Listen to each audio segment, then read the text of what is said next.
નમસ્કાર મિત્રો, study with જસ્મીનમાં આપ સૌનું હાર્દિક સ્વાગત છે. આજે આપણે ધોરણ 11 સમાજશાસ્ત્રનો પ્રથમ પાઠ સમાજશાસ્ત્ર પરિચય શરૂ કરી રહ્યા છીએ. વિદ્યાર્થી મિત્રો, ધોરણ 10 સુધી તમે સામાજિક વિજ્ઞાન વિષયનો અભ્યાસ કર્યો છે.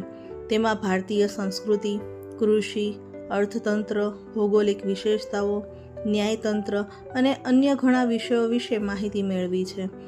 હવે ધોરણ 11માં આપણે સમાજશાસ્ત્ર નામના એક વિશિષ્ટ સામાજિક વિજ્ઞાનનો અભ્યાસ કરીશું.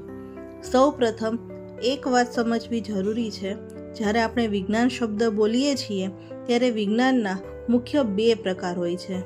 પ્રથમ ભૌતિક અથવા પ્રાકૃતિક વિજ્ઞાન, જેમાં ભૌતિકશાસ્ત્ર, રસાયણશાસ્ત્ર, જીવ વિજ્ઞાન, ભૂસ્તરશાસ્ત્ર અને અવકાશ વિજ્ઞાન જેવા વિષયોનો સમાવેશ થાય છે.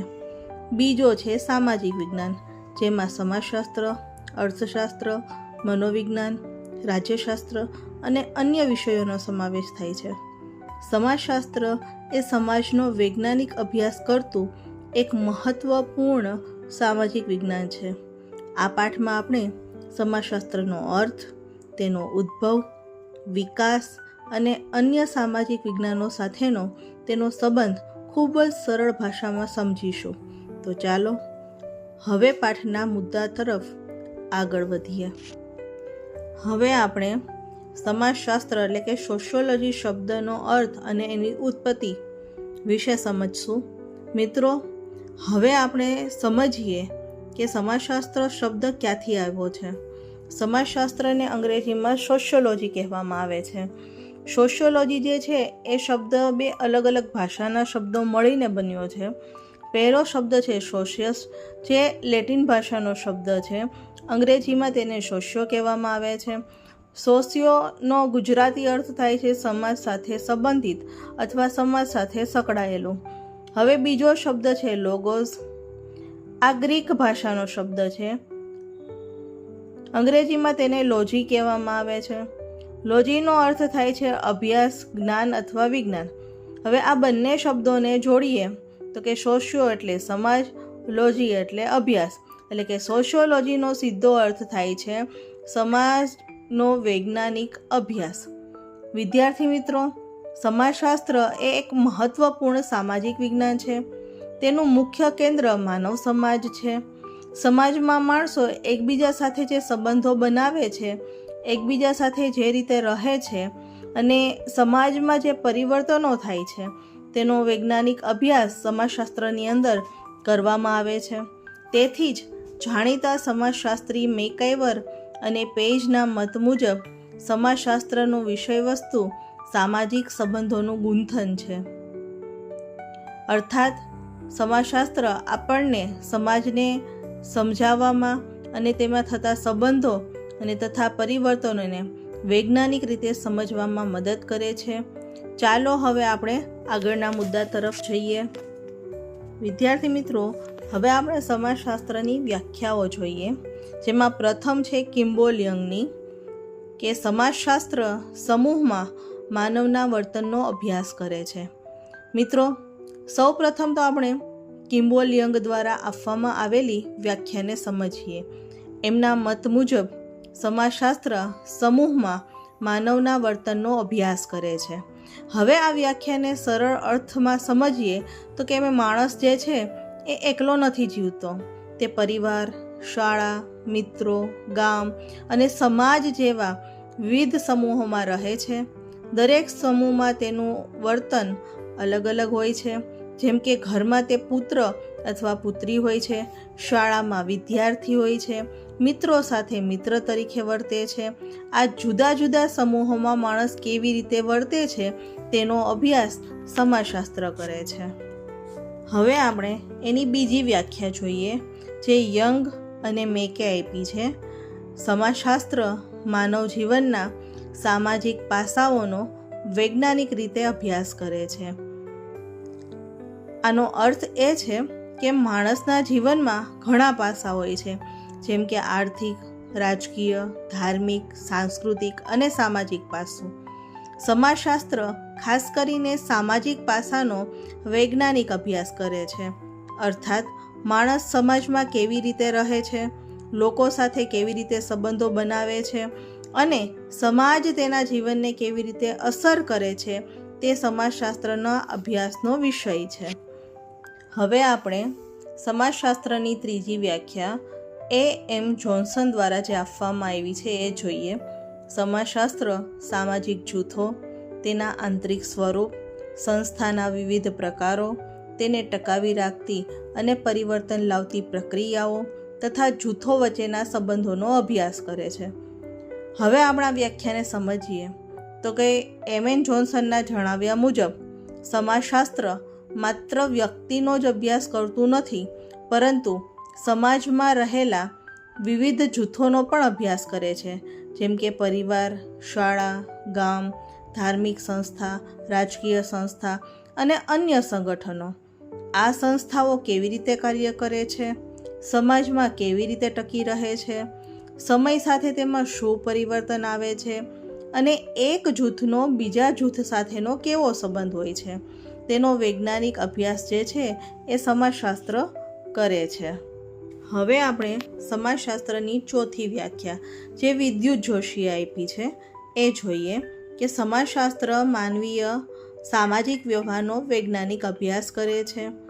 વિદ્યુત જોશીના મત મુજબ સમાજશાસ્ત્ર જે છે એ વ્યક્તિગત અને સામૂહિક આંતરક્રિયાની પ્રક્રિયાઓ, સામાજિક સમૂહ કે સંગઠનોનું સ્વરૂપ, સામાજિક સમૂહ કે સંગઠનોના વિવિધ પ્રકારો, પારસ્પરિક સંબંધો અને વ્યક્તિગત વ્યવહારો પર સામૂહિક વ્યવહારોની અસરો જે છે એ કરે છે. સરળ અર્થમાં જોઈએ તો સમાજશાસ્ત્ર માત્ર વ્યક્તિનું વર્તન જ નથી સમજતું, પરંતુ વ્યક્તિ અને સમાજ વચ્ચે થતા તમામ સામાજિક વ્યવહાર, સંબંધો, સમૂહો, સંગઠનો અને તેની અસરનો વૈજ્ઞાનિક અભ્યાસ કરે છે.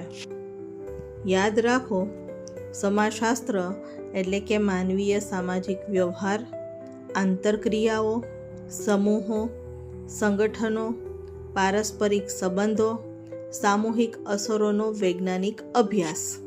વિદ્યાર્થી મિત્રો, હવે આપણે સમાજશાસ્ત્રના ઉદ્ભવ પૂર્વે વ્યક્ત થયેલું સમાજ અંગેનું ચિંતન જે છે એ જોઈએ. મિત્રો, હવે આપણે સમજીએ કે સમાજશાસ્ત્ર વિષયની શરૂઆત પહેલાં સમાજ વિશે લોકો શું વિચારતા હતા. સમાજશાસ્ત્ર એક સ્વતંત્ર સામાજિક વિજ્ઞાન તરીકે વિકસ્યું તેને અંદાજે 200 વર્ષ જેટલો સમય થયો છે. પરંતુ એક પ્રશ્ન થાય છે કે શું તે પહેલાં સમાજ વિશે કોઈ વિચાર કે અભ્યાસ થયો જ નહોતો? જવાબ છે, થતો હતો. પ્રાચીન સમયથી જ ઘણા વિદ્વાનો સમાજ વિશે પોતાના વિચારો રજૂ કરતા આવ્યા છે. સૌથી પહેલાં ગ્રીક તત્વચિંતક પ્લેટો અને એરિસ્ટોટલે સમાજ અને રાજ્ય વિશે મહત્વપૂર્ણ વિચારો આપ્યા હતા. એમના મત મુજબ સમાજ એક સુવ્યવસ્થિત વ્યવસ્થા છે અને તે સામાજિક અસમાનતા તેમજ શ્રમ વિભાજન પર આધારિત છે. ત્યારબાદ 14મી સદીમાં ઇબ્ન ખાલ્દુન નામના વિદ્વાને સમાજના વિકાસ અને પરિવર્તન વિશે નવા વિચારો રજૂ કર્યા. તેમણે આરબ જાતિઓના જીવનનો અભ્યાસ કરીને સમજાવ્યું કે સમાજ સમય સાથે બદલાતો રહે છે અને તેનો વિકાસ એક સતત પ્રક્રિયા છે. પછીના સમયમાં થોમસ હોબ્સ, જોન લોક, વિકો, મોન્ટેસ્ક્યુ, રૂસો અને સેન્ટ સિમોન જેવા અનેક વિદ્વાનોએ પણ માનવ સમાજ અને સામાજિક વ્યવસ્થા અંગે પોતાના મહત્વપૂર્ણ વિચારો રજૂ કર્યા. આ બધા વિદ્વાનોના વિચારોને કારણે સમાજશાસ્ત્રના વિકાસ માટે મજબૂત પાયો તૈયાર થયો. આગળ જોઈએ, આ વિચારોના આધારે સમાજશાસ્ત્ર એક સ્વતંત્ર અને વૈજ્ઞાનિક વિષય તરીકે વિકસ્યું. ચાલો હવે સમાજશાસ્ત્રના ઉદ્ભવના આગળના મુદ્દા તરફ આગળ વધીએ. વિદ્યાર્થી મિત્રો, હવે આપણે જોઈશું સમાજશાસ્ત્રનો ઉદ્ભવ. તો કે સમાજશાસ્ત્રનો ઉદ્ભવ કેમ થયો? વિદ્યાર્થી મિત્રો, સમાજશાસ્ત્રના એક ખૂબ જ મહત્વપૂર્ણ મુદ્દા સમાજશાસ્ત્રનો ઉદ્ભવ વિશે આપણે સમજીએ.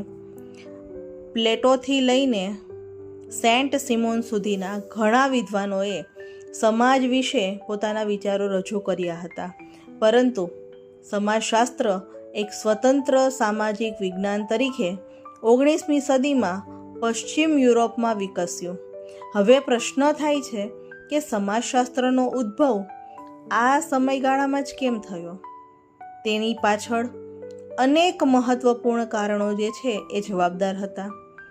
18મી અને 19મી સદી દરમિયાન પશ્ચિમ યુરોપમાં મોટા સામાજિક પરિવર્તન આવ્યા.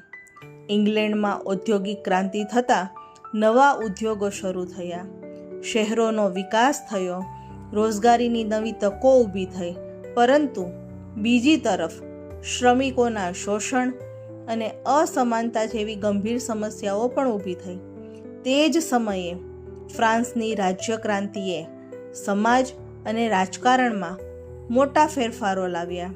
સમાનતા, સ્વતંત્રતા અને બંધુત્વ જેવા નવા વિચારોનો પ્રચાર થયો. આ ઉપરાંત નવી વૈજ્ઞાનિક શોધોના કારણે વિવિધ દેશો વચ્ચે સંપર્ક અને વિચારોની આપ-લે વધી. આ બધા સામાજિક પરિવર્તનોને સમજવા માટે સમાજનો વૈજ્ઞાનિક અભ્યાસ કરવાની જરૂરિયાત અનુભવાઈ. આ જ પરિસ્થિતિઓએ સમાજશાસ્ત્રના ઉદ્ભવનો પાયો તૈયાર કર્યો. ચાલો હવે જાણીએ કે સમાજશાસ્ત્રનો વૈજ્ઞાનિક સ્વરૂપ જે છે એ કોણે આપ્યું. વિદ્યાર્થી મિત્રો, સમાજશાસ્ત્રને વૈજ્ઞાનિક સ્વરૂપ આપવાનું સૌથી મોટું શ્રેય જે છે એ ઓગસ્ટ કોન્તને જાય છે. તેમને માન્યું કે જે રીતે કુદરતી ઘટનાઓનો વૈજ્ઞાનિક અભ્યાસ થઈ શકે છે, એ જ રીતે સમાજમાં બનતી ઘટનાઓનો પણ વૈજ્ઞાનિક અભ્યાસ થઈ શકે છે. આ વિચારને આધારે એમણે 1830થી 1842 દરમિયાન 6 ભાગમાં પોઝિટિવ ફિલોસોફી નામનો પ્રસિદ્ધ ગ્રંથ લખ્યો. શરૂઆતમાં તેમણે પોતાના અભ્યાસને સામાજિક ભૌતિક શાસ્ત્ર સોશિયલ ફિઝિક્સ નામ આપ્યું હતું, પરંતુ આ નામ એમને યોગ્ય ન લાગતા 1839માં તેમણે સામાજિક ભૌતિક શાસ્ત્રને બદલે સમાજશાસ્ત્ર એટલે કે સોશિયોલોજી નામ આપ્યું. આ કારણસર ઓગસ્ટ કોન્તને સમાજશાસ્ત્રના પિતા તરીકે ઓળખવામાં આવે છે. ચાલો હવે જાણીએ કે ઓગસ્ટ કોન્ત પછી સમાજશાસ્ત્રનો વિકાસ કેવી રીતે થયો. વિદ્યાર્થી મિત્રો, ઓગસ્ટ કોન્ત પછી ઘણા મહાન સમાજશાસ્ત્રીઓએ આ વિષયના વિકાસમાં મહત્વપૂર્ણ યોગદાન આપ્યું. ફ્રાન્સમાં ઇમાઇલ દુર્ખીમે સમાજશાસ્ત્રને વૈજ્ઞાનિક પદ્ધતિથી વધુ મજબૂત બનાવ્યું. ઇંગ્લેન્ડમાં જ્હોન સ્ટુઅર્ટ મિલ અને હર્બર્ટ સ્પેન્સરે સમાજના વિકાસ અને પરિવર્તન અંગે મહત્વપૂર્ણ વિચારો રજૂ કર્યા. જર્મનીમાં કાર્લ માર્ક્સ અને મેક્સ વેબરે સમાજ, અર્થવ્યવસ્થા, વર્ગ સંઘર્ષ અને સામાજિક પરિવર્તન જેવા વિષયોનો ઊંડાણપૂર્વક અભ્યાસ કર્યો. આ બધા મહાન વિદ્વાનોના યોગદાનને કારણે સમાજશાસ્ત્ર આજે એક સ્વતંત્ર અને વૈજ્ઞાનિક સામાજિક વિજ્ઞાન તરીકે સમગ્ર વિશ્વમાં માન્યતા પ્રાપ્ત કરી ચૂક્યું છે. આગળના પાઠમાં આપણે આ તમામ સમાજશાસ્ત્રીઓના યોગદાનને વિગતે સમજવાના છીએ. હવે આપણે સમાજશાસ્ત્રના પિતા એટલે કે ઓગસ્ટ કોન્ત વિશે માહિતી મેળવીશું. વિદ્યાર્થી મિત્રો, સમાજશાસ્ત્રના સૌથી મહાન વિદ્વાન ઓગસ્ટ કોન્ત. ઓગસ્ટ કોન્તનો જન્મ 1798ની અંદર ફ્રાન્સમાં થયો હતો. તેને સમાજશાસ્ત્રના પિતા તરીકે ઓળખવામાં આવે છે, કારણ કે તેમણે સૌ પ્રથમ સમાજનો વૈજ્ઞાનિક રીતે અભ્યાસ કરવાની વિચારધારા આપી હતી. મિત્રો, ઓગસ્ટ કોન્તે 2 મહત્વપૂર્ણ ગ્રંથો લખ્યા છે. પ્રથમ છે પોઝિટિવ ફિલોસોફી અને બીજું છે પોઝિટિવ પોલિટી. આ ગ્રંથોમાં તેમણે સમાજ કેવી રીતે ચાલે છે અને સમાજ કેવી રીતે વિકાસ કરે છે તેના વૈજ્ઞાનિક નિયમો જે છે એ સમજાવ્યા છે. ઓગસ્ટ કોન્તના મત મુજબ સમાજમાં દરેક વ્યક્તિ અને દરેક સંસ્થા એકબીજા સાથે જોડાયેલી છે. જેમ આપણા શરીરમાં હૃદય, મગજ અને હાથ પગ બધા મળીને શરીરને ચલાવે છે, એ જ રીતે પરિવાર, શાળા, સરકાર, ધર્મ અને અર્થતંત્ર જેવા ભાગો મળીને સમાજને ચલાવે છે. જો આમાંથી કોઈ એક ભાગ યોગ્ય રીતે કામ ન કરે તો સમગ્ર સમાજમાં અસ્થિરતા અને સમસ્યાઓ જે છે એ ઊભી થઈ શકે છે. આથી ઓગસ્ટ કોન્ત કહે છે કે સમાજની વ્યવસ્થા જળવાઈ રહેવી એ ખૂબ જ જરૂરી છે. હવે સમાજ કેવી રીતે આગળ વધે છે તે પણ કોન્તે સમજાવ્યું છે. તેમના અનુસાર સમાજનો વિકાસ 3 તબક્કામાં થાય છે. ધાર્મિક તબક્કો, જેમાં લોકો દરેક ઘટનાને ઈશ્વરની ઈચ્છા માને છે. બીજું છે આધ્યાત્મિક અથવા તત્વચિંતન તબક્કો, જેમાં લોકો કારણ શોધવાનો પ્રયત્ન કરે છે, પરંતુ વૈજ્ઞાનિક પુરાવા ઓછા હોય છે. ત્રીજું છે વૈજ્ઞાનિક તબક્કો, જેમાં દરેક બાબતને નિરીક્ષણ, પ્રયોગ અને વૈજ્ઞાનિક પુરાવાના આધારે સમજાવવામાં આવે છે. આ ઉપરાંત ઓગસ્ટ કોન્તે સમાજનો અભ્યાસ કરવા માટે નિરીક્ષણ, તુલના, પ્રયોગ અને ઐતિહાસિક પદ્ધતિ જેવી વૈજ્ઞાનિક પદ્ધતિઓનો ઉપયોગ કરવાની ભલામણ કરી. એમના આ વિચારોને કારણે સમાજશાસ્ત્રને એક સ્વતંત્ર અને વૈજ્ઞાનિક વિષય તરીકેની ઓળખ મળી. આ કારણે જ આજે ઓગસ્ટ કોન્તને સમાજશાસ્ત્રના પિતા તરીકે સન્માન કરવામાં આવે છે. હવે આપણે ઇમાઇલ દુર્ખિમ, સમાજશાસ્ત્રના એક મહાન બીજા વિદ્વાન વિશે જાણીએ. ઇમાઇલ દુર્ખિમનો જન્મ જે છે 1858માં ફ્રાન્સમાં થયો હતો. સમાજશાસ્ત્રના વિકાસમાં તેમનું ખૂબ જ મહત્વનું યોગદાન છે. જો ઓગસ્ટ કોન્તને સમાજશાસ્ત્રના પિતા કહેવાય તો ઇમાઇલ દુર્ખિમને સમાજશાસ્ત્રને વૈજ્ઞાનિક સ્વરૂપ આપનાર મહાન વિદ્વાન કહી શકાય. દુર્ખિમ માનતા હતા કે સમાજશાસ્ત્ર માત્ર સમાજનું વર્ણન કરતું નથી, પરંતુ સમાજમાં બનતી ઘટનાઓનું વૈજ્ઞાનિક રીતે કારણ શોધે છે.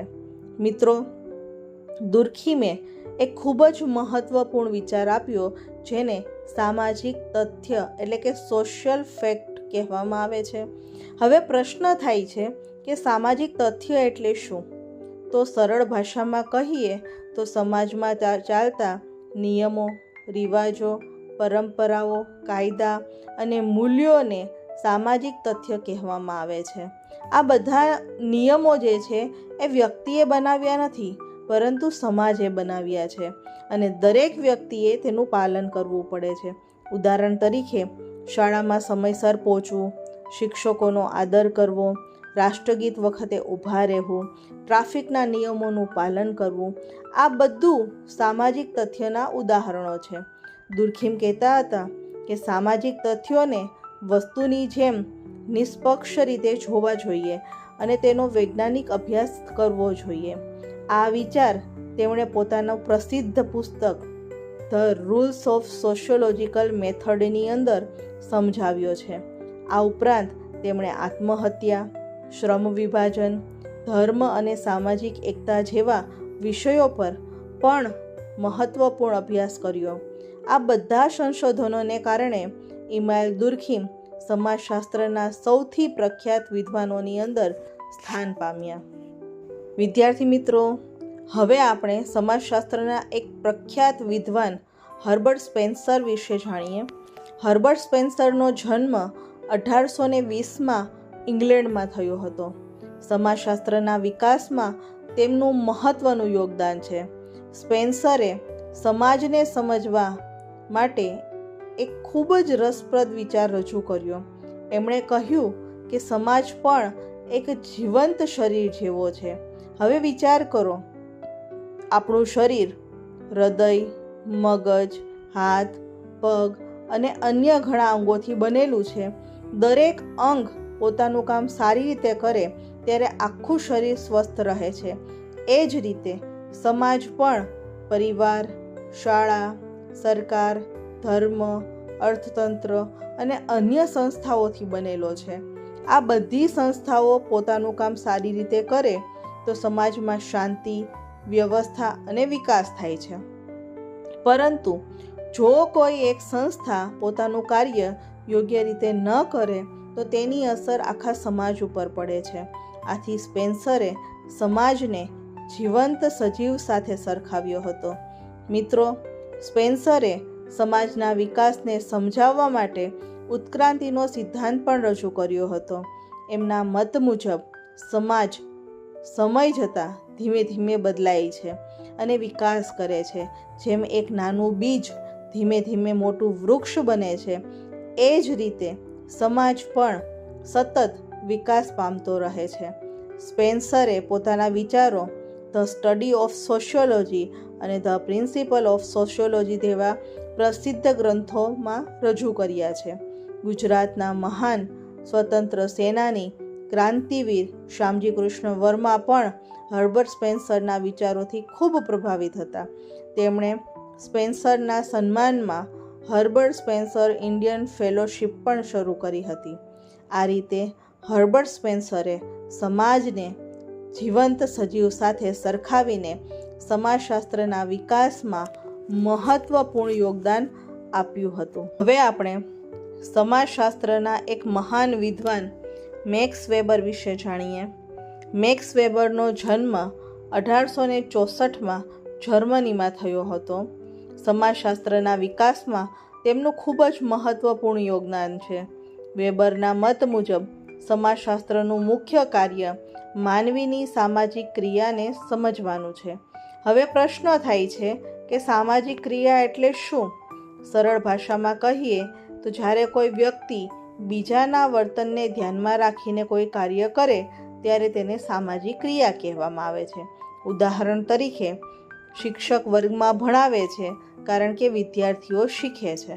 વિદ્યાર્થી શિક્ષકને નમસ્તે કરે છે કારણ કે તે આદર દર્શાવવા માંગે છે. મિત્રને મદદ કરવી, કોઈને અભિનંદન આપવું અથવા કોઈના દુઃખમાં સહભાગી થવું, આ બધા સામાજિક ક્રિયાના ઉદાહરણ છે.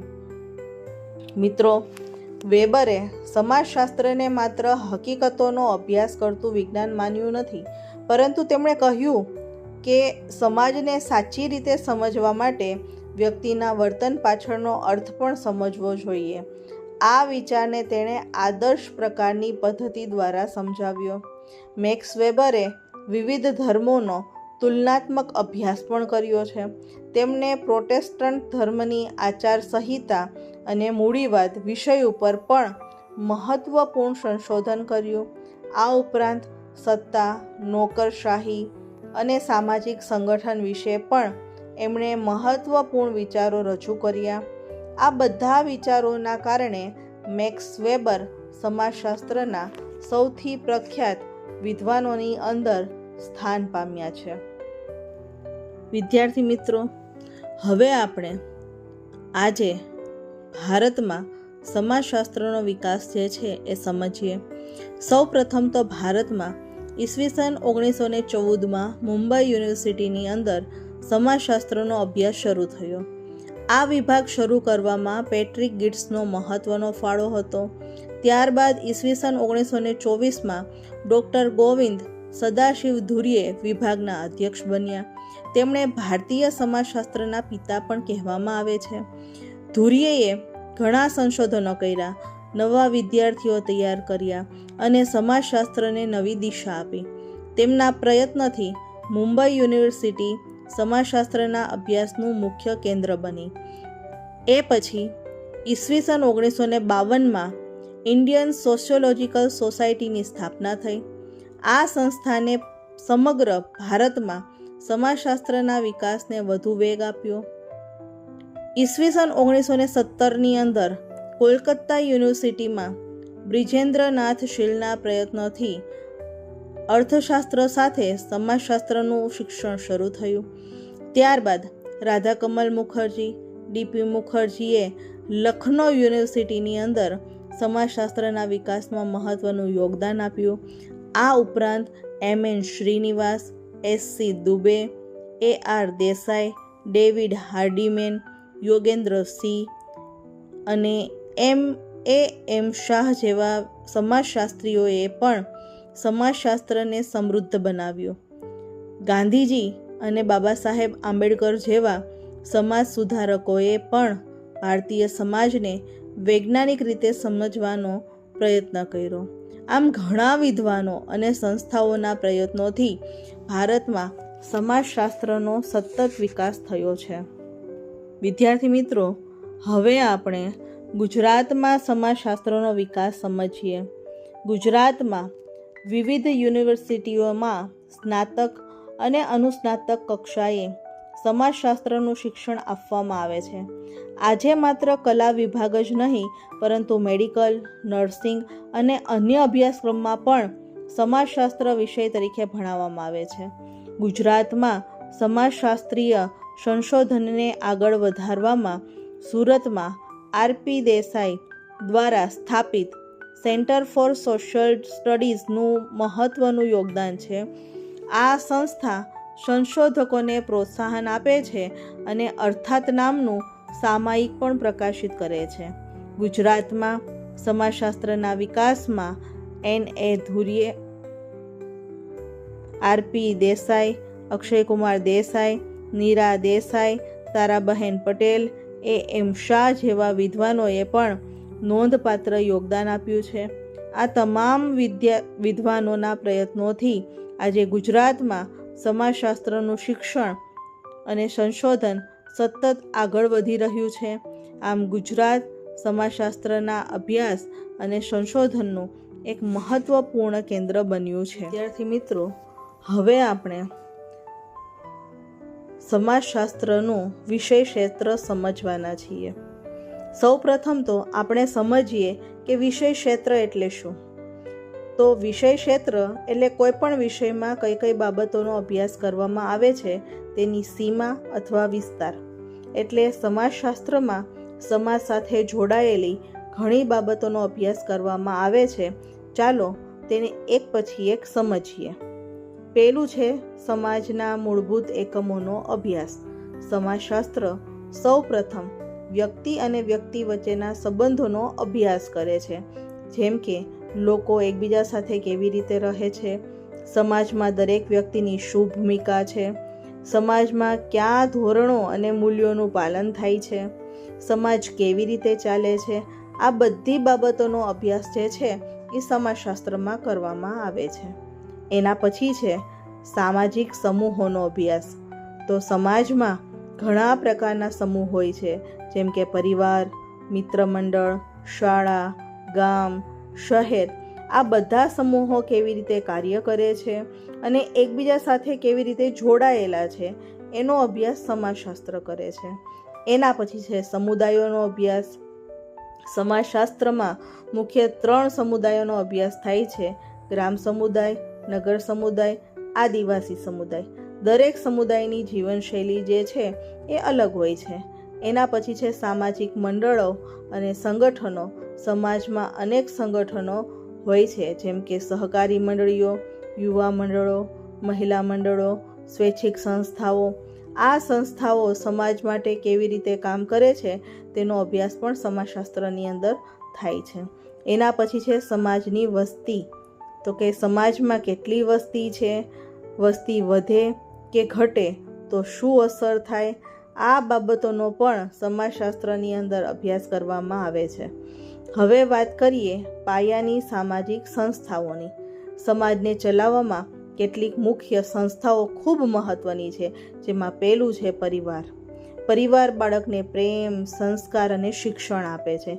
એના પછી છે આર્થિક સંસ્થાઓ. તો કે વેપાર, ઉદ્યોગ અને રોજગાર જેવી બાબતોનો એની અંદર સમાવેશ થાય છે. એના પછી છે રાજકીય સંસ્થાઓ. તો એની અંદર સરકાર, ચૂંટણી, પંચાયત અને ધારાસભા જેવી સંસ્થાઓનું સમાજનું સંચાલન કરે છે. એના પછી છે કાનૂની સંસ્થાઓ. તો એની અંદર બંધારણ અને કાયદા સમાજમાં શાંતિ અને વ્યવસ્થા જાળવે છે. એના પછી છે ધાર્મિક સંસ્થાઓ.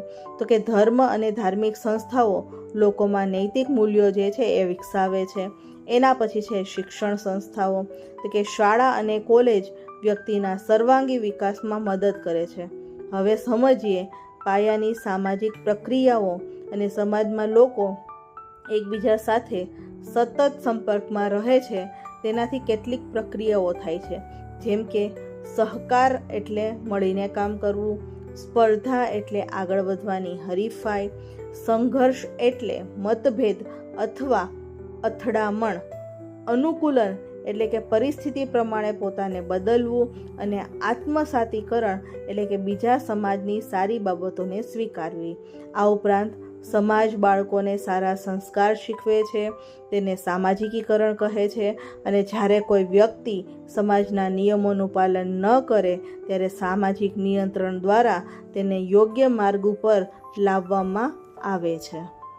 વિદ્યાર્થી મિત્રો, હવે આપણે સમાજશાસ્ત્રનો અન્ય શાસ્ત્ર સાથેના સંબંધ વિશે આપણે જોઈએ, જેમાં પહેલું છે સમાજશાસ્ત્ર અને માનવશાસ્ત્ર.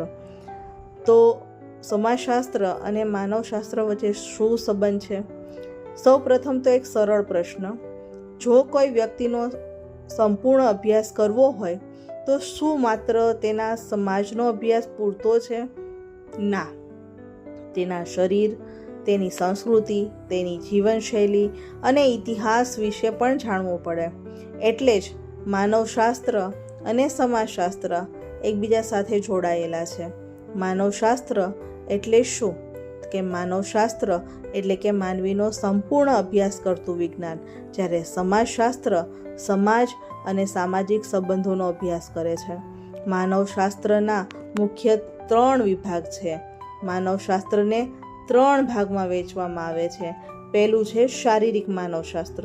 એમાં માનવીના શરીરની રચના, જુદી જુદી જાતિઓ અને શારીરિક લક્ષણોનો અભ્યાસ થાય છે. બીજું છે સાંસ્કૃતિક માનવશાસ્ત્ર. એની અંદર લોકોની સંસ્કૃતિ, રીત રિવાજ, પરંપરા, જીવનશૈલી, સામાજિક સંસ્થાઓનો અભ્યાસ થાય છે. અને ત્રીજું છે પુરાતત્વીય માનવશાસ્ત્ર, જેની અંદર જૂની સંસ્કૃતિના અવશેષોના આધારે પ્રાચીન માનવ જીવન અને સંસ્કૃતિનો અભ્યાસ થાય છે. સમાજશાસ્ત્ર અને માનવશાસ્ત્ર વચ્ચેનો સંબંધ, વિદ્યાર્થી મિત્રો, આ બંને વિષય અલગ હોવા છતાં એકબીજાના પૂરક છે. માનવશાસ્ત્ર માણસને સમજવામાં મદદ કરે છે, જ્યારે સમાજશાસ્ત્ર માણસ સમાજમાં કેવી રીતે રહે છે તેનો અભ્યાસ કરે છે. એટલે કે માનવને સમજવો હોય તો માનવશાસ્ત્ર જરૂરી છે અને સમાજને સમજવો હોય તો સમાજશાસ્ત્ર જરૂરી છે. આથી બંને વિજ્ઞાનો વચ્ચે ખૂબ ગાઢ સંબંધ રહેલો છે. વિદ્યાર્થી મિત્રો, આજે આપણે હવે સમાજશાસ્ત્ર અને મનોવિજ્ઞાન વચ્ચેના સંબંધને સમજવાના છીએ. સૌ પ્રથમ તો મનોવિજ્ઞાનનો અર્થ સમજીએ. મનોવિજ્ઞાન એટલે કે વ્યક્તિના વર્તન, વિચારો, લાગણીઓ અને માનસિક પ્રક્રિયાઓનો અભ્યાસ કરતું વિજ્ઞાન, જ્યારે સમાજશાસ્ત્ર સમાજ, સામાજિક સંબંધો, સામાજિક જૂથોનો અભ્યાસ કરે છે. સરળ શબ્દોમાં કહીએ તો મનોવિજ્ઞાનનું કેન્દ્ર વ્યક્તિ છે, જ્યારે સમાજશાસ્ત્રનું કેન્દ્ર સમાજ છે. પરંતુ આ બંને વિષયો એકબીજાથી અલગ નથી, કારણ કે વ્યક્તિ સમાજમાં રહે છે અને સમાજ વ્યક્તિના વર્તન પર અસર કરે છે. મનોવિજ્ઞાન વ્યક્તિના વર્તનને સમજવામાં મદદ કરે છે, જ્યારે સમાજશાસ્ત્ર વ્યક્તિ સમાજમાં કેવી રીતે રહે છે, અન્ય લોકો સાથે કેવી રીતે સંબંધ રાખે છે અને સમાજમાં થતા પરિવર્તનોનો કેવી રીતે સ્વીકારે છે તેનો અભ્યાસ કરે છે. તેથી સમાજશાસ્ત્ર વ્યક્તિને સમજવા માટે મનોવિજ્ઞાનની મદદ લે છે અને મનોવિજ્ઞાન વ્યક્તિના વર્તનને સમજવા માટે સમાજશાસ્ત્રની માહિતીનો ઉપયોગ કરે છે. આથી બંને વિષયો વચ્ચે ગાઢ સંબંધ જે છે એ જોવા મળે છે. વિદ્યાર્થી મિત્રો, હવે આપણે સમાજશાસ્ત્ર અને અર્થશાસ્ત્ર વચ્ચેના સંબંધને સમજીએ. સૌ પ્રથમ તો અર્થશાસ્ત્રનો અર્થ સમજીએ તો અર્થશાસ્ત્ર એટલે કે માનવીની આર્થિક પ્રવૃત્તિઓનો અભ્યાસ કરતું વિજ્ઞાન.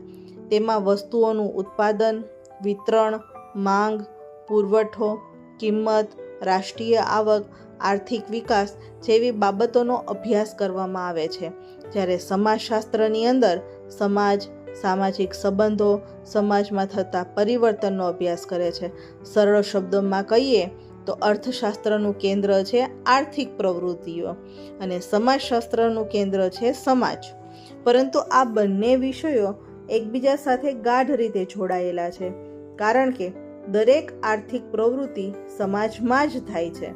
સમાજ આર્થિક વિકાસને અસર કરે છે અને આર્થિક વિકાસ સમાજમાં પરિવર્તન લાવે છે.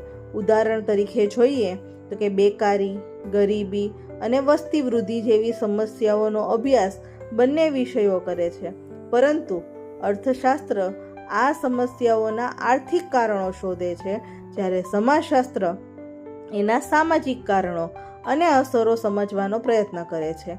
આથી બંને વિષયો જે છે એકબીજાના પૂરક છે. વિદ્યાર્થી મિત્રો, હવે આપણે સમાજશાસ્ત્ર અને રાજ્યશાસ્ત્ર વચ્ચેનો સંબંધ સમજવાના છીએ. સૌ પ્રથમ તો રાજ્યશાસ્ત્રનો અર્થ સમજીએ. રાજ્યશાસ્ત્ર એટલે કે રાજ્ય, સરકાર, સત્તા, બંધારણ અને રાજકીય વ્યવસ્થાનો અભ્યાસ કરતું વિજ્ઞાન, જ્યારે સમાજશાસ્ત્ર સમાજ, સામાજિક સંબંધો અને સામાજિક સંસ્થાઓનો અભ્યાસ કરે છે. સરળ શબ્દોમાં કહીએ તો રાજ્યશાસ્ત્રનું કેન્દ્ર રાજ્ય અને સરકાર છે, જ્યારે સમાજશાસ્ત્રનું કેન્દ્ર સમાજ છે. પરંતુ આ બંને વિષયો એકબીજાથી અલગ નથી, કારણ કે રાજ્ય સમાજ માટે કાર્ય કરે છે અને સમાજ રાજ્યની રચના તથા વિકાસને અસર કરે છે. મતદાન, ચૂંટણી, રાજકીય પક્ષો, લોકશાહી અને સામાજિક આંદોલનો જેવી બાબતોનો અભ્યાસ બંને વિષય કરે છે. સમાજશાસ્ત્ર આ બાબતોને સામાજિક દ્રષ્ટિકોણથી સમજાવે છે, જ્યારે રાજ્યશાસ્ત્ર જે છે એ રાજકીય દ્રષ્ટિકોણથી તેનો અભ્યાસ કરે છે. આથી બંને વિજ્ઞાનો જે છે એકબીજાના પૂરક છે. વિદ્યાર્થી મિત્રો, હવે આપણે સમાજશાસ્ત્રની અન્ય શાખાઓ વિશે સમજવાના છીએ. સૌ પ્રથમ તો સમજીએ કે શાખા એટલે શું. શાખા એટલે કોઈ પણ વિષયનો એક વિશિષ્ટ વિભાગ, જેમાં ચોક્કસ વિષયનો અભ્યાસ કરવામાં આવે છે. સમાજશાસ્ત્રનું વિષય ક્ષેત્ર ખૂબ જ વિશાળ હોવાથી તેની અનેક શાખાઓ વિકસેલી છે. આજે સમાજશાસ્ત્રની 50થી વધારે શાખાઓ છે. દરેક શાખા સમાજના એક અલગ પાસાનો અભ્યાસ કરે છે. ચાલો કેટલીક મહત્વની શાખાઓ જોઈએ, જેમ કે ગ્રામીણ સમાજશાસ્ત્ર, નગર સમાજશાસ્ત્ર, કુટુંબ, શિક્ષણ, ઔદ્યોગિક, ધર્મનું, કાનૂનનું, વિકાસનું, આ ઉપરાંત મહિલાનું, યુવાનનું, તબીબીનું, સાહિત્યનું, આના જેવી ઘણી બધી શાખાઓ પણ આમાં રહેલી છે. આ તમામ શાખાઓ સમાજને વધુ સારી રીતે સમજવામાં આપણને મદદ કરે છે. જો તમને આ વિડીયો ઉપયોગી લાગ્યો હોય તો વિડીયોને લાઈક કરો, શેર કરો અને અમારી ચેનલને સબસ્ક્રાઈબ કરવાનું ભૂલતા નહીં.